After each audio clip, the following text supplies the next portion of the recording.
showing live, Sheri. So I think the tech is cooperating.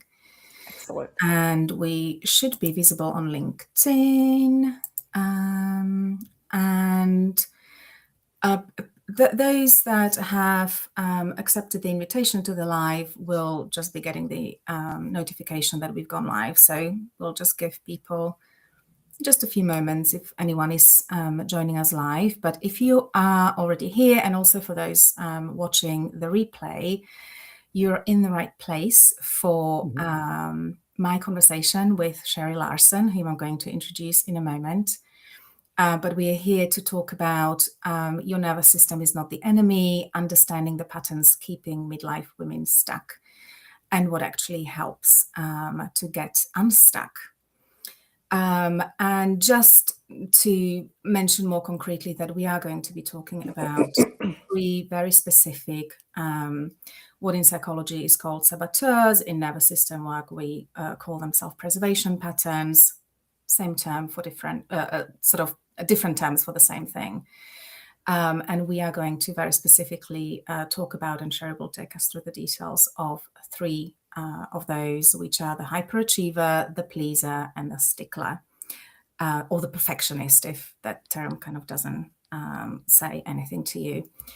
And we'll be here for about 15 minutes. If you are here listening, the way that you can communicate or engage with us, for example, ask a question, is by commenting on just below the live. So if you are here and if you've got anything that you'd like to ask about, please do comment, and Sheri, will hopefully see the comment. And if we don't get to any of the comments throughout our conversation, then I'm sure Sheri will be very happy, and myself, to come back afterwards and respond to any questions that might come up. So now that that's out of the way, and before I introduce Sheri, I just wanted to very briefly say who I am for those of you who don't know me. I'm Katarina Hunter. I support sensitive, deep thinkers, caring professional women who are at the threshold of midlife, who want to get off the autopilot and the overfunctioning, which has left them feeling disconnected and depleted. And I help them to move from that survival mode into vibrant health, presence, and inner wisdom, which is calling us at midlife. And I blend nervous system regulation work with somatic healing, as well as integrative nutrition. So, and like Sheri will tell us, I also feel very qualified to talk about midlife because, like you, Sheri, we both have gone through that, and or are sort of in it still, in our 50th decade of life. And so through sort of lived experience of it, not just our training and the work that we do. But so who is Sheri Larson? Sheri is... I'm still trying to figure that out. Yeah, as the midlife does prompt. But yeah, so Sheri is the founder of Big Bravely, a coaching and online learning practice. She helps overthinkers rebuild self-trust, clean up their mental clutter, and strengthen their capacity for the work and life they actually want to have and to live. Blending coaching, mental fitness, which we will be talking about today, as well as embodied learning to help people live life bravely. And just to mention, and this is very important, that you and I, Sheri, met in Suki Baxter's Nerve Apprenticeship, I think in 2021. Can you believe that? It's been 5 years. Time. Yeah. Which, and I, you have played such a pivotal role in my own healing journey, in that program, in Suki's program, as well as afterwards. And I'll forever be grateful to you. And I'm so delighted that we can have this conversation now as peers, as colleagues. And that Nerve Apprenticeship has also really laid the foundation for my work of going deeper with women, and looking at the subconscious patterns and the nervous system and the biology of trauma, which has really been transformational in my own life as well as my work. So, Sheri, I know parts of your story already, and you have been moving through midlife bravely yourself. And I was just, I'd just love you to open up a little bit with your story of surviving midlife and what that's been like. It has been unpleasant. Just to start on the light note. Yes. So you turned 50 in July. I turned 50 in December. So we're both 1975 babies. Yes, 1975 babies. Yeah, I missed 1976 by 20 minutes. Like I was at the very, very end of the year. But yeah, about, I would say 5-ish years ago, maybe a little bit earlier, 5-ish years ago, it just got bad. And and by it, I mean just a lot of stuff at once. Like we were going through the pandemic had started. I in my earlier years, I was more prone to be a hyperachiever. I think through the healing work I've done in the last 5 years, I still have ambitions, but not at the cost of my health. And so I was still kind of in that older pattern and was working on my business, trying to scale, and didn't quite realize that I was going through hormonal changes. I know when we planned this call, I was talking about this, and I called it my surprise menopause.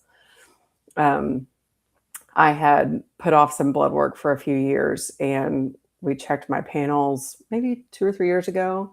She's like, you've gone through menopause. And I didn't know because I have IUD. And so like, I didn't have those usual markers that help you track when you're postmenopausal. And suddenly things made more sense. But, in this 5 years of what I kind of also think as the goo, like if you are a caterpillar, you have to like get into a chrysalis and everything becomes discombobulated. And then things start to combobulate and you shift into a different phase of life. And I don't know that I'm a butterfly, but in that time, I was dealing with insomnia, frozen shoulder, plantar fasciitis, severe indecision, relational ruptures. I accidentally got evicted from a rental house during the pandemic, not because of financial things, but I agreed to temporarily move out so some renovations can happen, and then that shifted. And so it was just chaos. It was just chaos. And I got married 2 years ago. Like if you found us, and likely you did because you're on LinkedIn right now, my personal page is still Sheri Geis, my previous name. What my career was built under that name, but and that's how my whole network knows me here in Oklahoma City, where I am. But my online life is more oriented towards Big Bravely and Sheri Larson. 2 kids, empty nested. One graduated college. Both of them graduated high school. I've lost some pets unexpectedly that were very dear to me. Like I just couldn't get my feet underneath me. And I was teaching nervous system work 8 years ago. Like this is not new to me, but there was some way that I could not see all the things that were off because I was in it. And we'll get to this later about, one of the 3 myths of transformation is that you can do it by yourself. And even though I was consulting my doctors and consulting my physical therapists and there was still this way that I couldn't quite see the chaos that I was in until maybe a year ago when I started to really come out of it. Mm. It didn't mean that I was not functional. But because I met you in the middle of all that, and I still did great work, but but the scale of my work had naturally shrunk to accommodate what I could do. Yeah. And it became really confusing. You're like, how am I struggling and yet capable at the same time? There's a lot of paradox in that season. What I've learned, especially in the last 6 months, as I've kind of fine-tuned my recovery, is that I had some saboteurs that were very sophisticated, keeping me stuck. And I unstick people for a living. So that was like a mind twisty moment to finally get some puzzle pieces in place of like, oh, that's what was going on. That thing was keeping me held in a pattern. When I was in that goo stage, I remember telling people, my therapist, coaches, whatever, like, I feel like I'm in the undertow. Like, I think I'm swimming and I think I'm making progress, and then it just pulls me back in. And yeah, so this is, I could talk for an hour about that, but like that gives a little taste of some of the stuff that I've encountered, and my solutions weren't all mindset. My solutions were hormone replacement therapy, getting into treatment with a GLP-1 that has really done. I noticed more inflammation changes than massive weight loss changes, and I don't like. Yeah, I would like my wardrobe to fit better because I've invested in it, but the inflammation changes have been night and day. I consulted a psychiatrist to get my brain chemistry leveled out. I really held myself back from that for a long time. I had a lot of judgments that there was, because I teach people how to heal their nervous systems. I don't need medication, but I have a really big trauma history that predates my lifespan. Like I have intergenerational stuff and lived experience stuff. And it changes your biology. Yeah. And I found the tiniest dose of this really old chestnut of a medication that has made all the difference. Yeah. And I just think of things like that as guardrails. It's never going to fix your life. Therapy is not going to fix your life. Nutrition is not going to fix your life. It's the combination of what you need that makes the biggest difference. Yeah. And and this is why I care so much about self-trust, because some of my bigger turning points in the last couple of years were me sitting with myself and saying, okay, I know what all the rules are. Which ones am I going to break? Because following the rules meticulously is also not getting it done. Where do I trust myself to think, okay, that one I need to bend that rule because I think this other thing is happening. And starting into those tiny experiments of rule breaking to get myself back into more balance in my body. Oh my goodness, there is so much that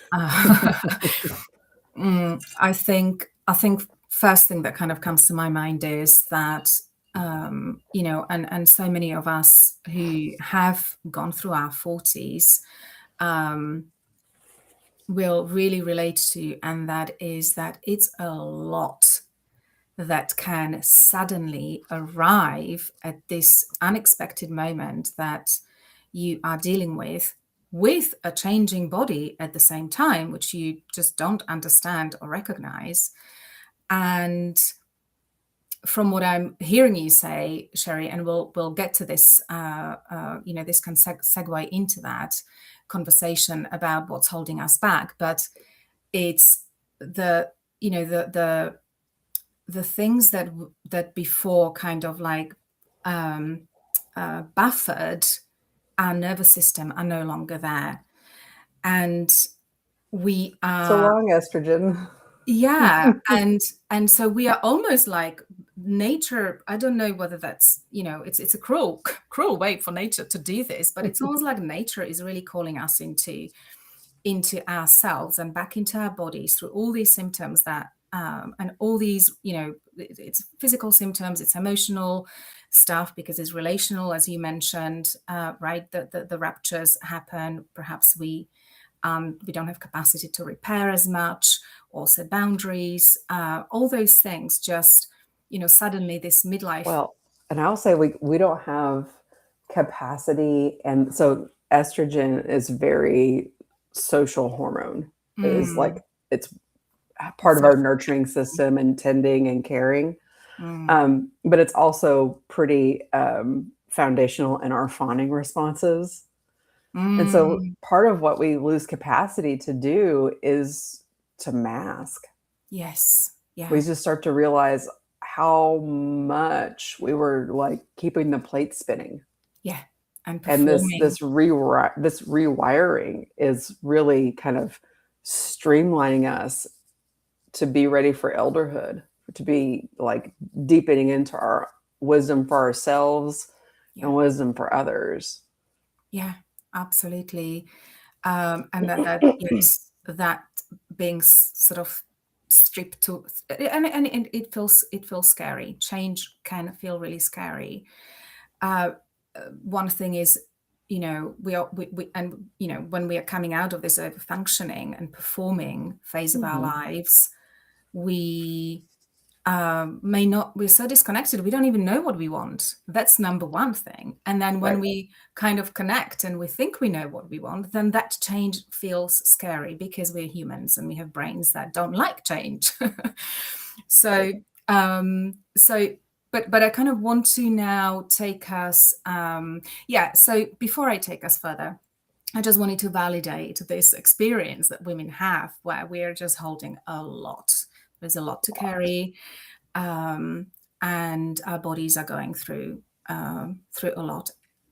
But there are things that we can do to go through this transition phase and come out the other side more ourselves, healthier, happier, and more in flow with life. I think that's how I see it. That's how I would name it. Agreed. I'm looking down at some of my notes for this conversation, and I'm going to talk about some saboteurs as we talk. And I'm looking at my notes for pleaser, and like what you're talking about is so intertwined with the pleaser saboteur. We all have heard of people pleasing. Yeah. And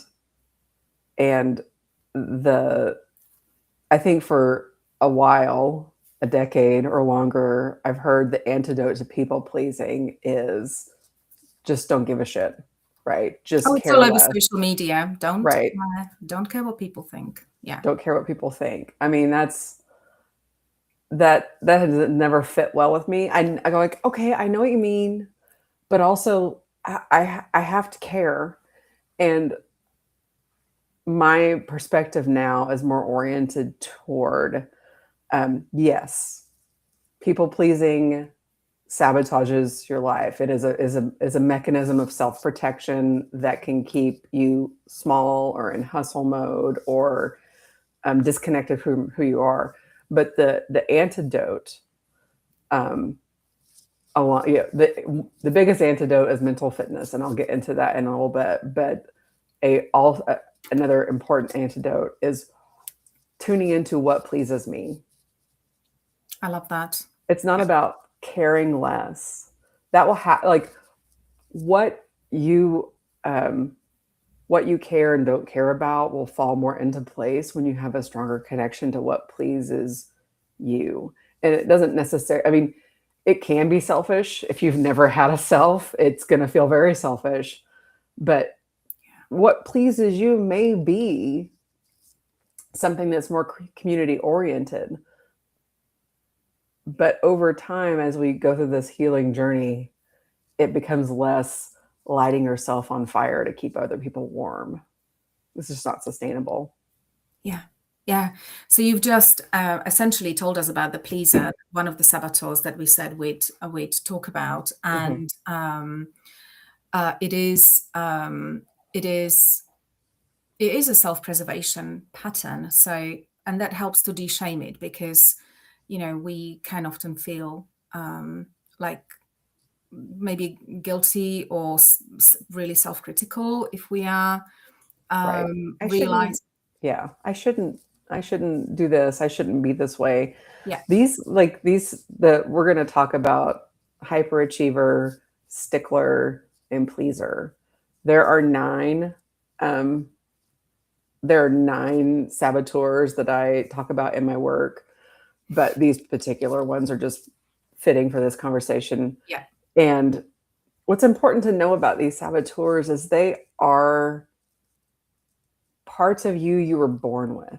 They are your natural gifts. Um, it's just that, like, as you were born with these natural gifts, at some point in early childhood, they became overused. Like, your natural inclination to pleasing people kept you safe, kept you cared for, kept you attended to, and it became an overdeveloped part of self, which is great for childhood. It's Yeah. not an It's adult connected. strategy. Hmm. And so this is where we begin to get it. We are called to get it right sized. Yeah. Of course, be, I want to enjoy belonging, and pleasing self and others is part of that, like that dance of belonging, but not to the detriment of your own health and wellness, your Yeah. own ability to, you know, maintain healthy relationships, maintain your own wellness, be uh, have full performance in the ways you want to show up to your life. Yeah. Yeah. Yeah. Because if you are socialized as a woman, you will have had the conditioning of um, the expectation to take care of others and everyone else, but not really being modeled how to do the same for yourself. Right. So we grow up to be overgivers, and that's normalized. That's just normal. Normalized and celebrated. And yeah, I think yes, about obituaries. I mean, not all the time, but I think about obituaries and what's the word? Eulogies yeah, of these women who are like, she was so selfless. She put hmm, everybody before her. We never heard her complain about anything, and it's revered. yeah, And I'm over there just like, she sounded stressed out. yeah, yeah, absolutely. And looking at it from the perspective of your health, and now we know, we've got evidence, we've got science to show us that how that is linked with chronic health issues in the body, because the body is not built for being constantly disconnected from your own needs, and to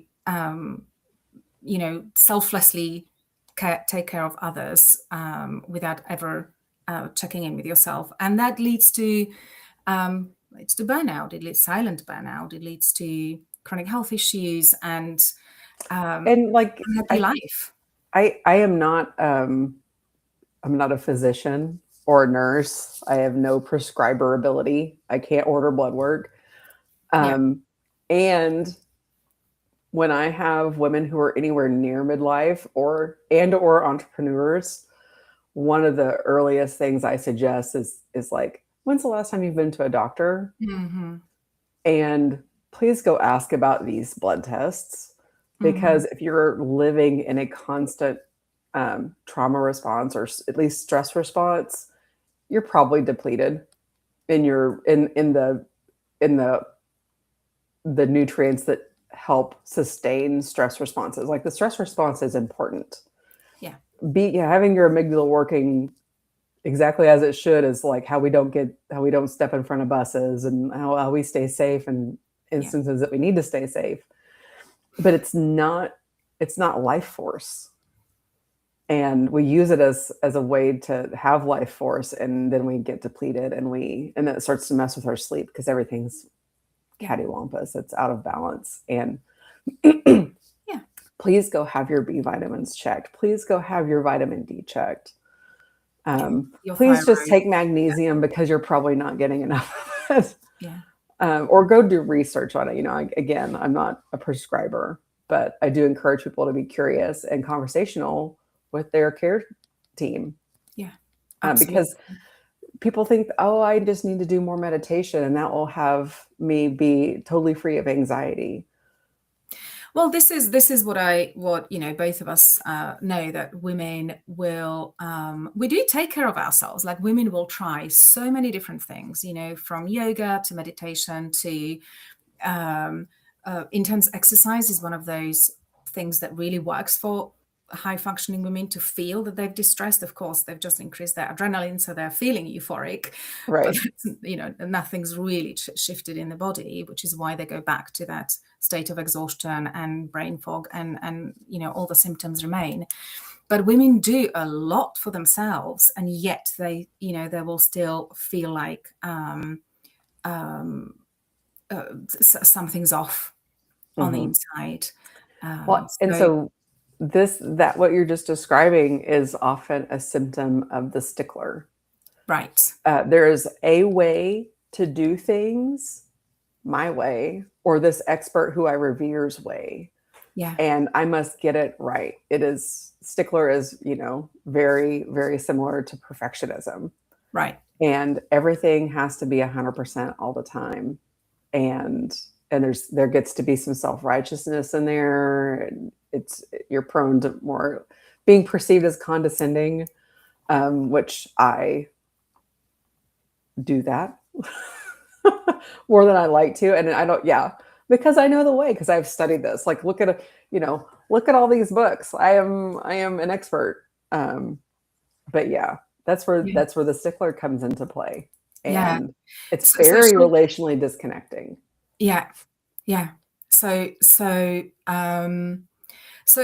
I'm mindful that we're sort of talking a little bit about these saboteurs and self-preservation patterns already. Shall we do a little bit of a deep dive into the hyperachiever, which is the first one, and then you can talk us through the other two. And as you said, we've identified those three because we thought that these are kind of very relevant for the conversation of what midlife women go through, but there are 9 in total. But the hyperachiever is the first. Is it hyperachiever or overachiever? That's kind of the hyperachiever. Hyperachiever, yeah. The saboteur matrix that I use has 3 hypers. Okay.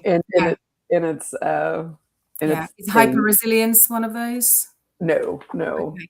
But there, in this framework, there are 9 accomplice saboteurs that we all have to varying degrees. And I have a quiz that you can take to plot yourself in the matrix and have more words for these patterns.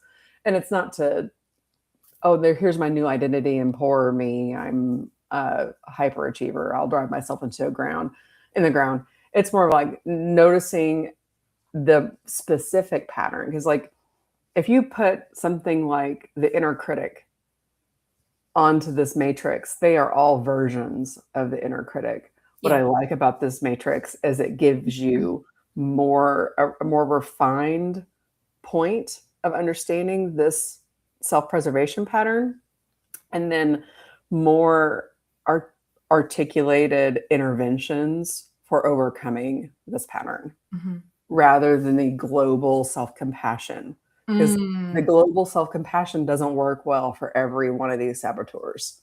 It needs another little thing. And also, often this advice to give yourself more compassion, which is not a bad thing, can often keep that inner critic, or what I call the judge, in place. Mm. So like I am judging myself, and then I'm giving myself lots of self-compassion Mhm. around that self that's being judged. And it starts to become a negotiation where you're always working with this inner critic. You're always working with this judge of self, and you're never free of it. Mhm. And That my makes total sense. framework allows for acknowledgement and then some boundaries with that part of yourself, Yeah. and some nourishment to really let your body, mind, and spirit feel more safe and resourced, so it doesn't need to go to the stress response Mhm. as the first line of action Yeah. in life. So you're also developing options and new neural pathways in your body, your nervous system, to respond differently in situations which would have kind of Okay. hijacked you. Well, and I'm glad you said the word hijack, because like these these self-preservation patterns, we go to them because they're the ones that are most practiced. But Yes. what I help people with, in addition to mental fitness, is learning sage practices that are alternatives to self-preservation patterns.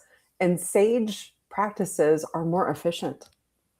Like as soon as they're not more efficient in the beginning because you're doing both and trying to find your footing. As you get more practice, it just works better. Creativity, empathy, um, navigation, Mm. taking tiny actions works better. Yes. Saboteurs, self-preservation is so good at workarounds. It is patches and Mm. bridges and all these little survival tactics that get clunky. I mean, that's why they don't work, right? This is Yeah. when you're in a self-preservation state. There are loads of biological signs it's not working: confusion, Mm. brain fog, indecision. You are using Overthinking. overthinking. You're using inefficient parts of the brain to solve deeper issues. And when we're in our sage self, when we're in our embodied self, we are using deeper resources for those deeper issues, and it meets the moment better. Yeah. Yeah. Oh, that makes so much sense. And before you tell us a little bit more about the hyperachiever, Mhm. I just wanted to just really name that the what's different here is that it's not a mindset type um, work where you are just repeating affirmations, or which I think so many women, at least that I encounter, have tried. I have, personally tried it, and it didn't last very long because I was just so frustrated with it. But Right. these are that you do work at the embodied level, where you're actually working, because our body is our subconscious mind. Yeah, So your this, body is your brain. yeah, that's And it. And and so you work at that level rather than at the change your thoughts, change your life level, which is still dominating personal development industry. And it probably has a absolutely. place. It might have a place at some point. But if we go to those solutions before really having the awareness and understanding of how your nervous system and your body is working and what's going on with the saboteur or self-preservation patterns, then you're just going to keep coming up against that fear and resistance and stuckness. So, Well, and so there is a tiny bit of mindset work in the work that I offer, mhm, but it is tiny on purpose tw- because insight is only 20% of mhm, transformation. yeah, So mantras can kind of work, or reframes and mindset tools can kind of work, but if they're not backed up with mental fitness, if they're not backed up with sensory self-awareness, and just capacity building inside your own nervous system, they Yeah. don't stick. And then when they don't stick, some part of you is like, see, you're broken. Yeah. You, Yeah. you know, you can't be fixed. You've got it wrong again. And it becomes this like self-fulfilling Hmm. prophecy. And so I only work, I won't say only, I do work at surface level with people later on in coaching because it's more of a tweak. Yeah. But when I start with people, they have to go through my foundational work. We have to identify saboteurs and build mental fitness. Otherwise, anything we build is just a castle on sand. Yeah. Any kind of transformation work we try to encounter, it either doesn't stick or it becomes overwhelming, and then that narrative that I can't be helped Yeah. wins. Yeah. And so, yeah, we have to go to the root cause and the root solution Yeah. so that there is a strong foundation underneath Yeah. everything. Yeah.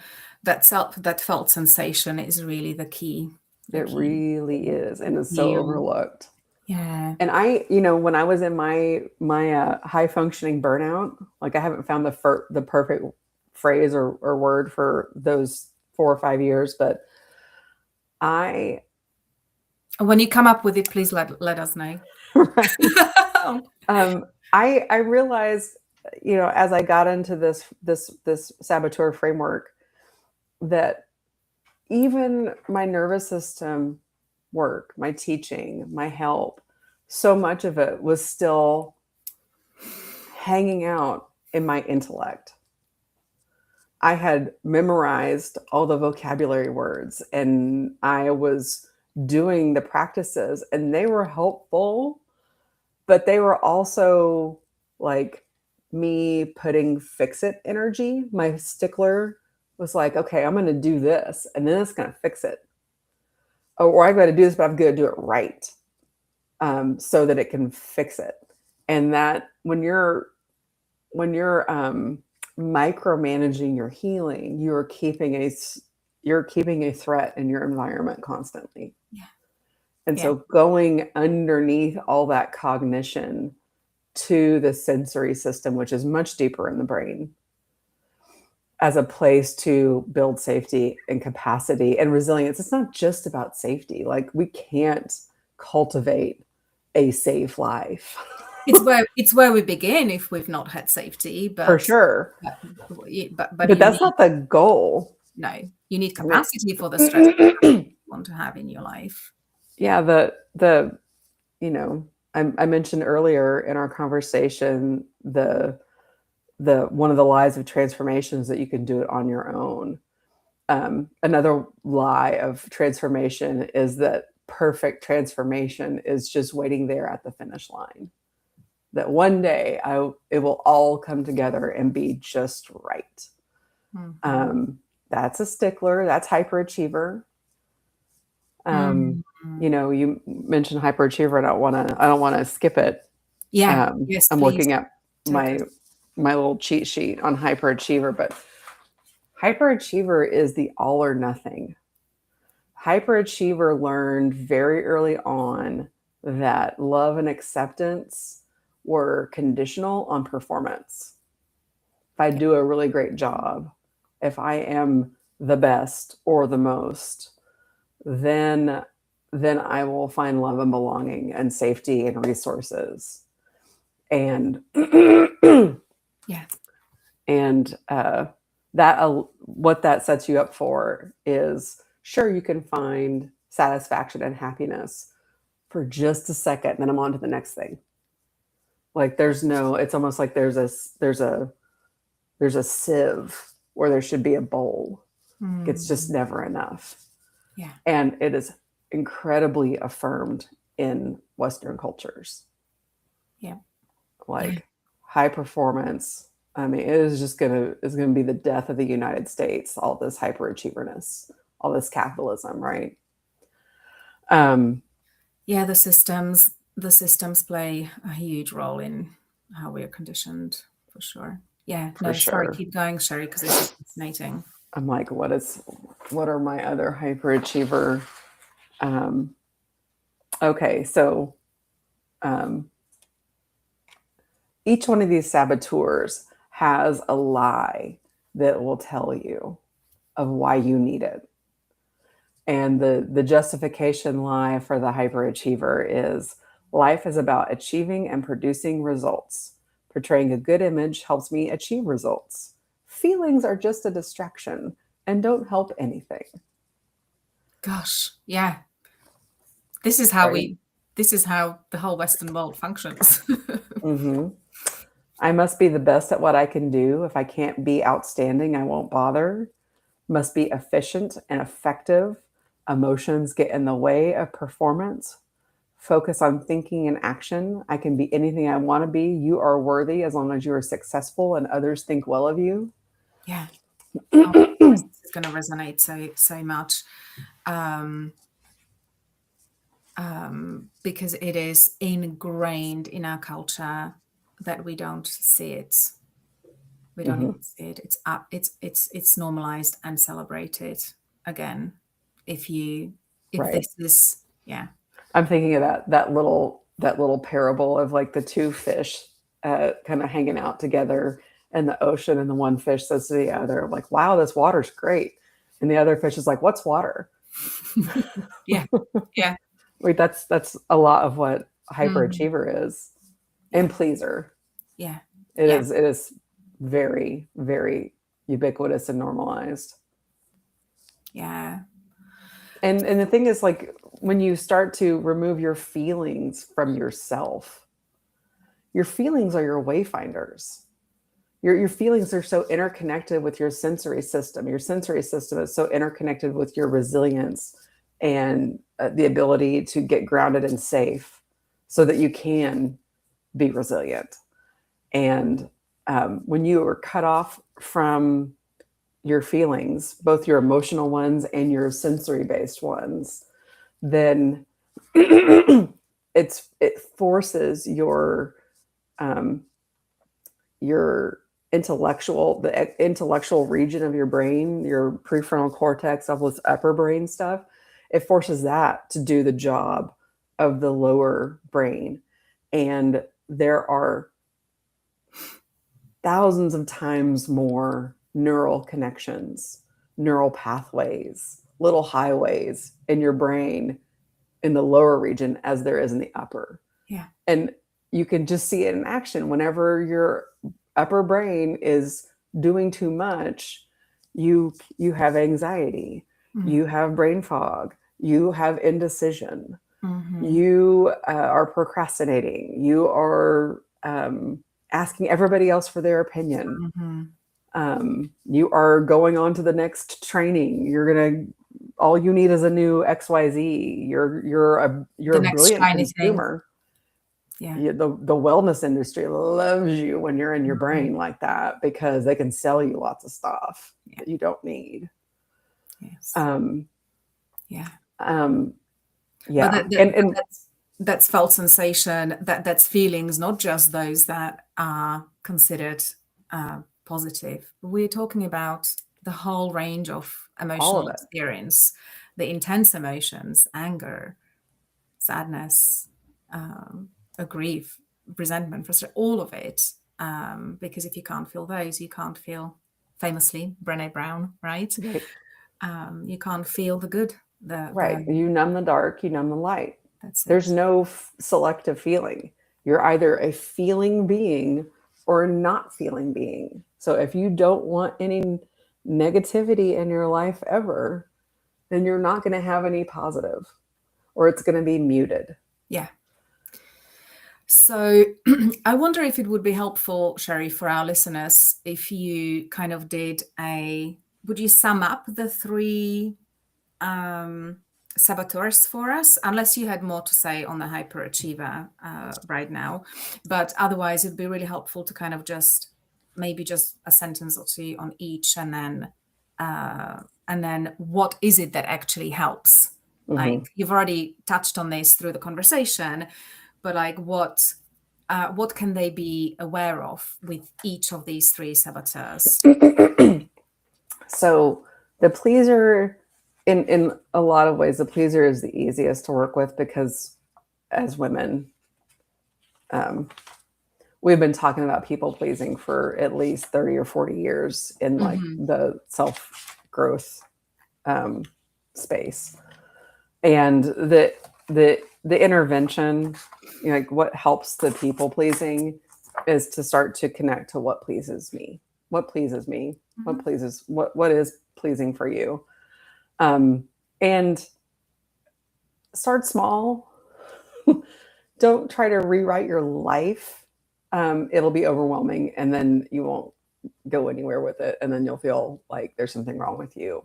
And the only thing wrong is that your hyperachiever is now partnered with your pleaser and trying to get it right, trying to get it optimized. So, like, what pleases me in this moment? And I have something to say about all three of them at once because there are other tools besides these insights. These are just 20% of the transformation. The Stickler, I'm looking at the Stickler cheat sheets.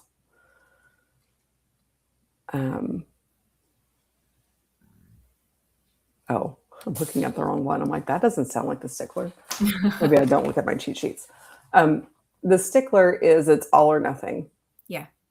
Right. Oh It is the so perfectionism. And when the Stickler is partnered with the hyperachiever, it's just amplified. All that must accomplish energy with must get it perfect energy is exhausting. And so the Stickler, the intervention is a little bit like what's enough. The 80-20 rule applies to the Stickler a lot. We don't, everything doesn't need to be done 100%. Like there are things that 80 is more than enough. Like 80% is more than enough. What happens when you're 100% for everything? There becomes like burnout enters the chat. And then you're doing stuff at the 60% level because you have nothing in your tank. And so it is about like getting more in choice of letting some things be good enough. Yeah. 20% of things can be 100%. Like let yourself, and those are important things. There are things in your life that need 100% of you, but everything doesn't. Yeah. And then hyperachiever is, there's so many for a hyperachiever, but the one that comes to mind is related to Stickler. It is like letting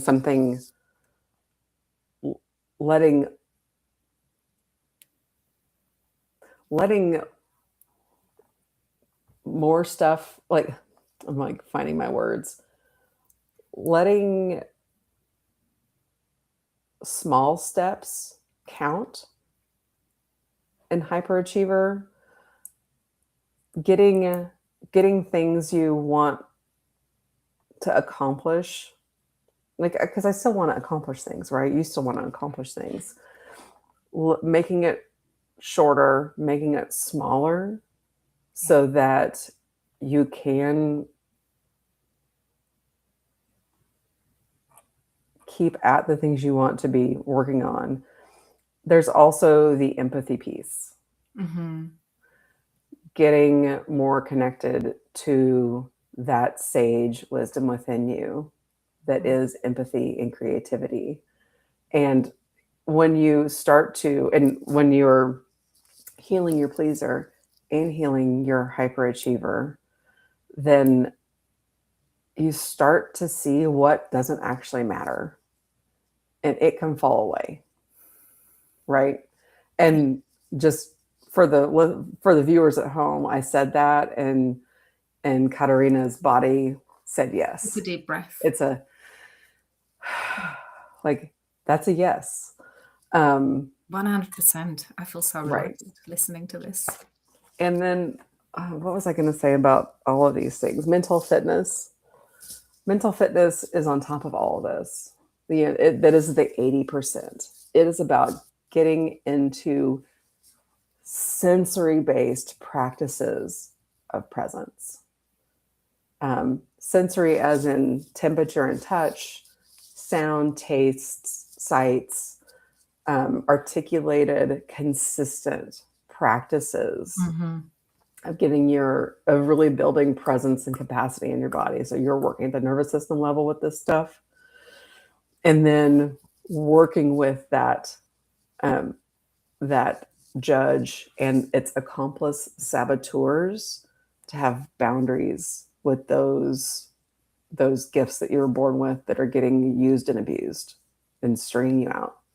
Yeah. And like it won't be awesome right at the beginning. Like I was talking to a client yesterday about how this is a difficult transition, and that's the sign that it's working. We think that transformation is rainbows and kittens and butterflies and whatnot, and it can be after you've started to really get through pieces of it. But at the beginning, it is deconstruction. Is the caterpillar, is the soup. Right. The goo. Yeah. Yes. And so if it's weird and painful and awkward, that's a sign that it's working. Yeah. Keep going. Also, you have to take care of your systems, so that you can keep going. Yeah. And if you're not sleeping, by the way, none of this matters. Yeah. You can't excel at personal transformation or life transformation or career transition if you're not sleeping. Yeah. Like that's project number one. Yeah. Like it has to happen.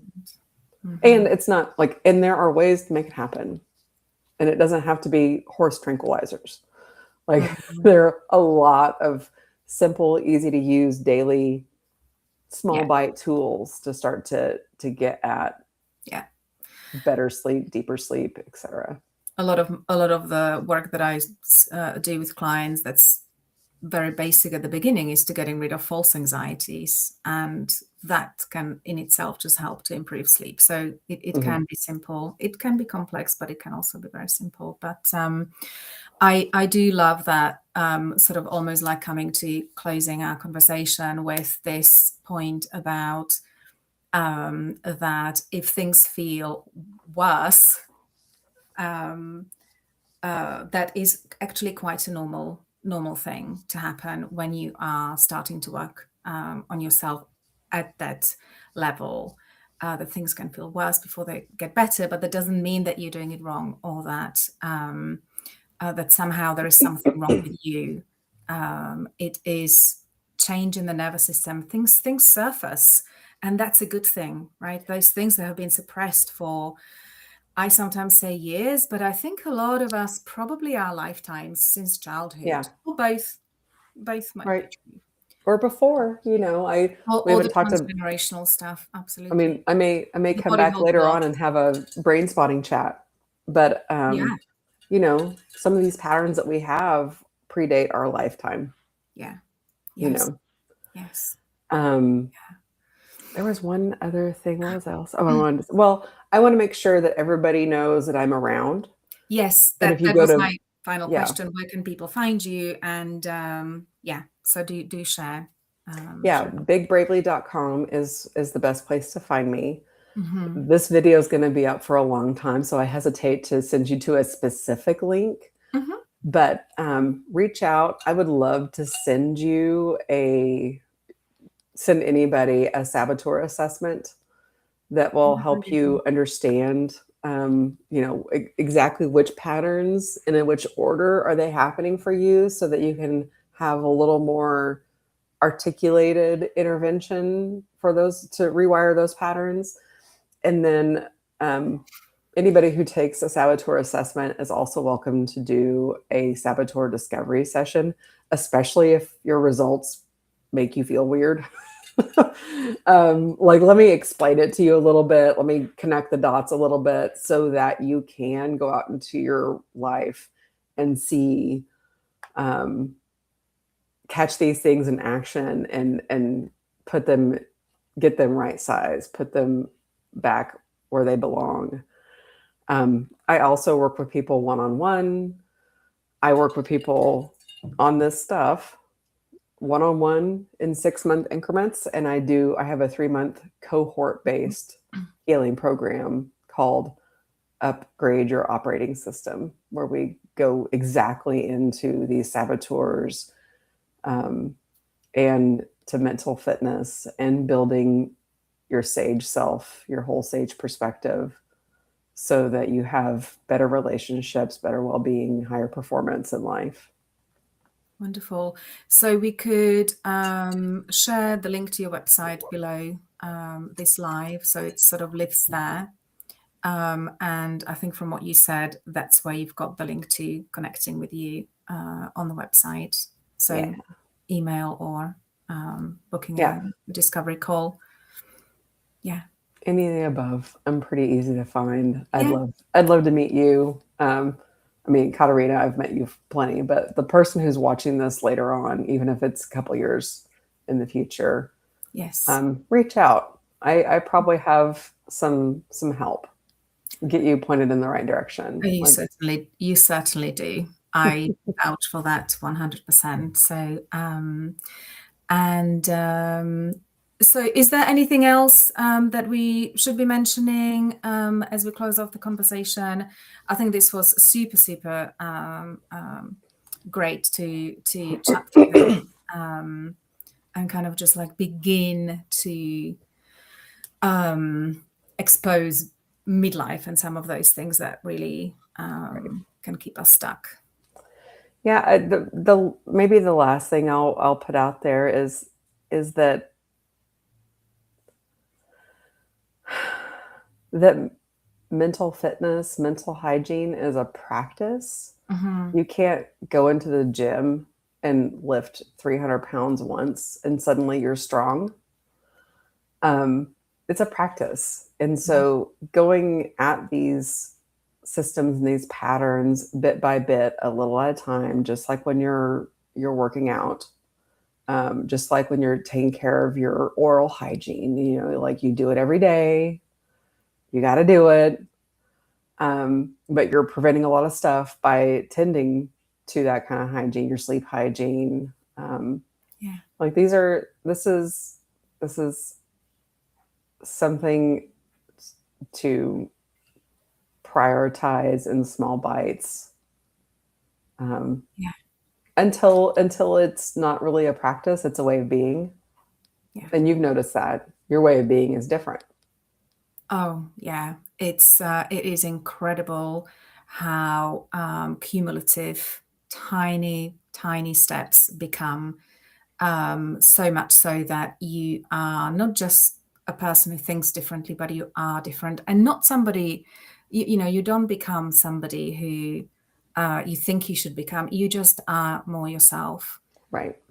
There's just and alive and just feeling more alive. There's that true essence Yeah. of who you are, who you always were, who was always in there. Yeah. So without all that junk on top. Yeah, I think junk's probably the right word. So